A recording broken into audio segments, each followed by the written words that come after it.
Good morning. Welcome to Undisputed. We are live from Los Angeles. I'm Jenny Taft here with Skip Bayless, Shannon Sharp. Hi, guys. How you doing, Jenny? Hi, Jenny. How are you? Good. I just witnessed my man Shannon Sharp across the table making last-second note additions to what Steve Owens typed for him. And it was like, we got original content today. You actually had some thoughts that you were adding to your notes. I was impressed. I'm scared for once. When will it ever stop?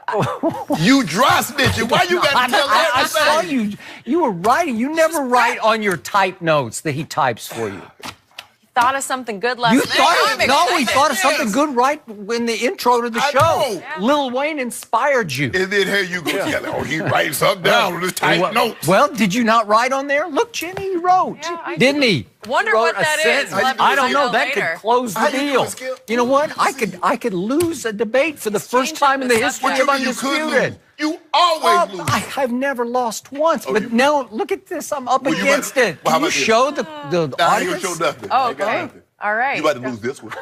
I'm You already know. LeBron, Brady, you can't win, Skip. Ooh, we're gonna get there. You choose the wrong side every time. Let's see if Shannon's notes are going to help him today, because we have a lot to get to. Like this, will Anthony Davis be a Laker anytime soon? We also have Baker Mayfield, Juju Smith-Schuster on the show as well. But hey, we're going to start with Tom Brady.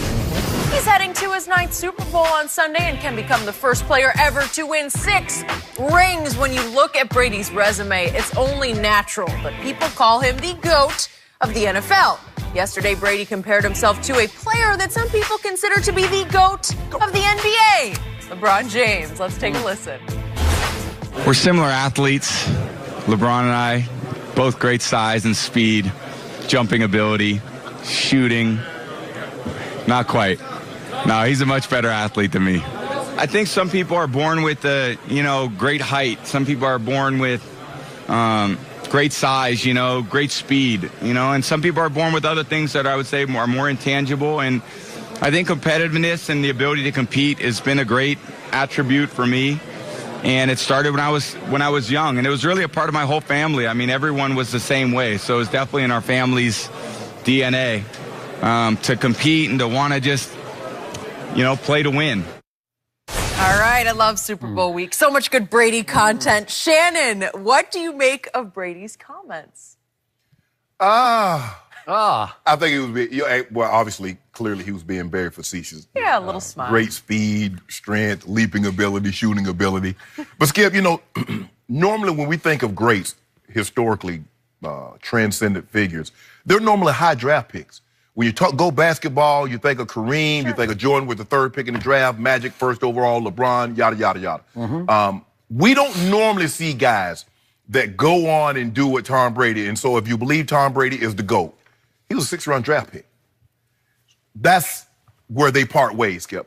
And for me, although they're both great players, and you argue either way, GOAT, this one, GOAT, that one, the GOAT, I think they have more differences than similarities. Because if you look at LeBron, Skip, the expectations, I looked this up this morning, LeBron James appeared on Sports Illustrated before Tom Brady, and he's 7 years younger.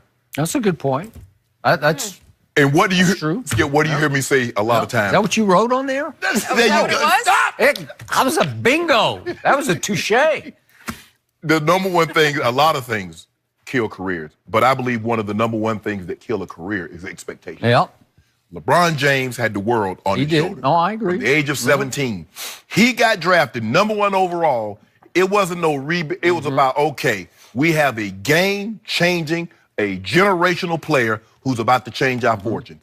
Tom Brady was a 6th-round draft pick. He got drafted to a team that had just given Drew Bledsoe the first $100 million contract. So he wasn't thought as a organizational changing player. Had to bide his time, and things happen. Tom Brady's played for one coach, one team in 19 years. LeBron James has played for 5 different coaches, and now on his 3rd team. So if we just take the first 15 years of his career, basically he had a coach every 3 years, and he went to 8 straight finals. Tom Brady's gone to 8 straight AFC title games. He's played in 9 Super Bowls. The different level of spotlight and expectations that come along with being LeBron James. Now Tom is in that stratosphere where the expectations, he's expected to perform at a very high level. And when Tom Brady doesn't have a good game, we need to know why. What's going on? Is Tom getting old? Is he slipping? Just like LeBron.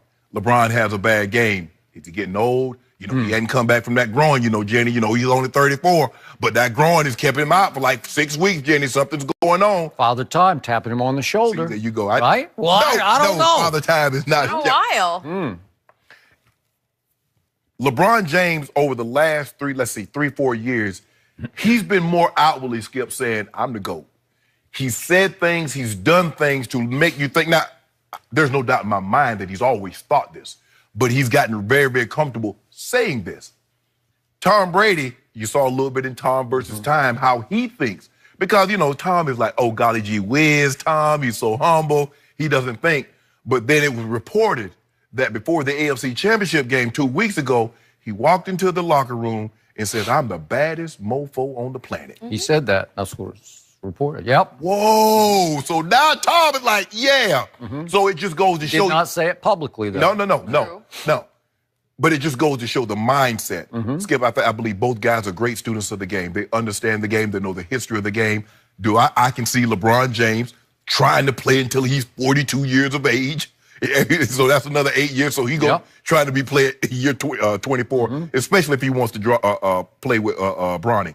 Skip, I just believe that there are more differences than similarities given their background. One guy came straight out of high school with the world on his shoulders. The other guy got an opportunity to go to college, spend 4 years in college, have a great coach. Because by any stretch of the imagination, no matter what you think, Coach Belichick is either the first or the second greatest coach in NFL history. Whether you want Walsh, whether you want Coach Belichick, whether you want Coach Lombardi, or you want Coach Belichick, he's a top 2, top 3 coach. LeBron James has never had that luxury. I don't think any of the coaches that ever coached LeBron, I don't think they're going to be mentioned when it's all said and done in the top 10 of greatest coaches. And so that's what's working against him. So I think there are more differences than similarities, but the one thing is unquestioned. If you say one is the GOAT, the other has to be the GOAT as well. Oh, really? Yeah. 2 + 2 equals 4. 6. Because 6 rings. Whoa. Brady's about to win his 6th ring. Whoa. Hold on. Now, if you're going to use the argument and say Michael Jordan is 6-0, he went 6 times, Jenny. Yes. He didn't lose. That's a great accomplishment. You can't then say Tom Brady is the GOAT because he's gone to 8 and lost 3. And not say Joe's because if undefeated weighs in favor of one, it has to, weighs in for the other. So is it more important to get knocked out in the second round? Because guess what? Michael Jordan was getting knocked out in the first round, getting swept in the first round. He doesn't get finals deams.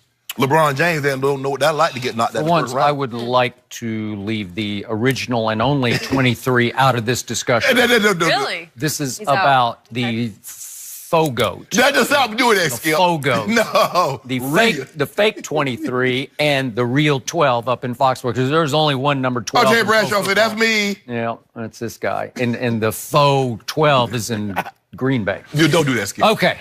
Different discussion. Yeah. Why did Tom Brady last until the 6th round of his draft? Because he had absolutely nothing in common with LeBron James physically, right? No.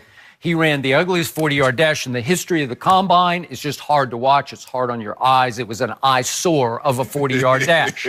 Did he have the biggest arm? No, he did not. No. Did he have John Elway's athletic? He did not. Nope. Did he have any touch of Michael Vick? Nope. He had none of the above. He was immobile, and he had, you'd say, an above-average arm, an accurate arm, but nothing to write home about, nothing to write a draft report about where you would rave about Tom Brady. Yeah, we need to take this guy in the first 3 rounds. No. So, back to this. I got to tell you, this headline on this story that was written by Pro Football Talk, that we're using as our sort of springboard into this conversation. Okay. The headline is misleading and ultimately offensive to me because it says Tom Brady shares one trait with LeBron, competitiveness.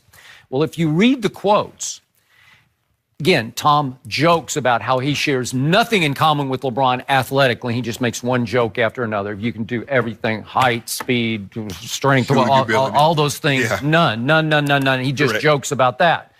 But he does not say, I share with LeBron competitiveness, because he doesn't talk about LeBron when it comes to competitiveness, because he knows LeBron is not in his conversation when it comes to competitiveness, clutch intangibles, and leadership intangibles. That's where, if I could take Tom Brady and pour his intangibles into LeBron James, I would have beyond Michael Jordan. That player would make you forget about Michael Jordan, because it would be unfair what you would have. Because the deficiencies in LeBron always come down to intangibles, not tangibles to me. So what do we have in Tom Brady here? We have 5 rings that each included a game-winning drive in the Super Bowl.